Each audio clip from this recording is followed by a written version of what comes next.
Hello everyone, welcome to Small Model Car. Today we have got a Toyota Chaser JZX100. This casting is by Hot Wheels, part of their premium, and is from Fast and Furious Sugar Rift movie. So it looks like a nice casting.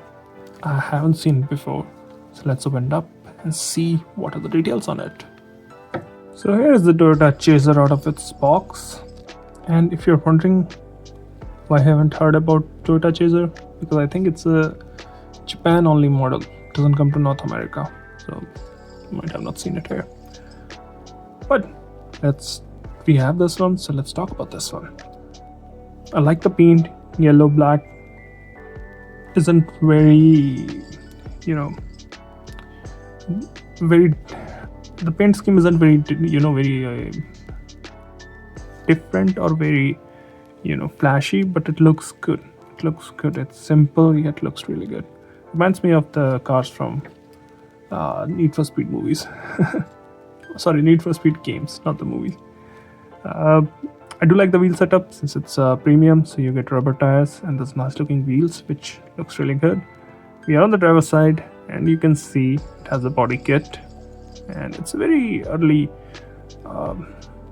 2000, late 90s style, where you had this trim going in the center, sedans were boxy. I think those looked good.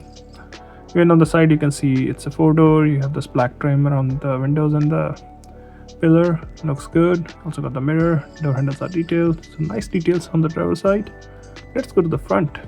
So in the front you've got nicely detailed headlamps, you've got a blacked out grille, and a lower grille with an intercooler if you look closely.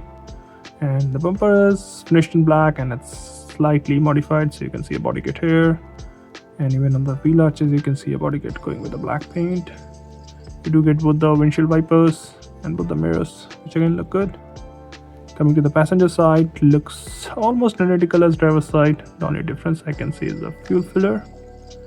Now let's move to the back. Again, nice details in the back. You've got detailed tail lamp, you get an exhaust here, Toyota badge, and looks like a trunk spoiler, small one.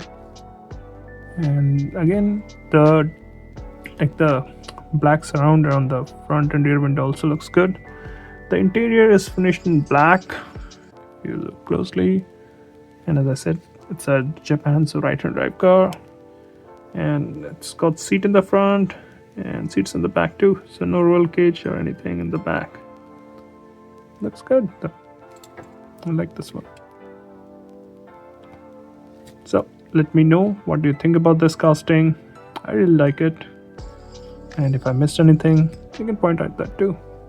Thanks for watching. Have a good day.